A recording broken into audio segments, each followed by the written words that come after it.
Gigising, trabaho, matutulog at gigising. Trabaho, matutulog kung ito ay iisipin. Paulit-ulit lang, para bang wala ng kulay.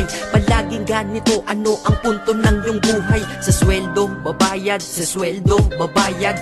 Kakasweldo lang pero ubos ang pera kagad. Ito ba talaga ang binigay na kapalaran? Hindi ka mabubuhay kung hindi mo babayaran. Mahirap pala to, sana maaga kong nalaman. Para kang malayang preso pag di ka anak mayaman. Dahil aking napuna kapag bumiyahe sa umaga. Mga tao sa paligid ko hindi rin maligaya. Tayo ay mga alipin sa moderno na lipunan. Magandang kinabukasan kailangang pag-ipunan. Pero pagkatapos nun, ano ba ang kasunod? Ika'y magkakasakit, mamamatay ka ng pagod. Di ba napakalupit? Ganito ba talaga? Habang nabubuhay ka, pera ang mahalaga. Kaya magtrabaho ka, magbanat ka ng buto. Yan ang salitang maririnig mo sa buong mundo. Dahil libre lang mangarap, pero mahal mabuhay. Pero kapag kayakap, iyong mahal sa buhay. Para bang lahat ng pagod ay mayroong katuturan. Yan ang sweldo kong sapat at walang katumbas yan.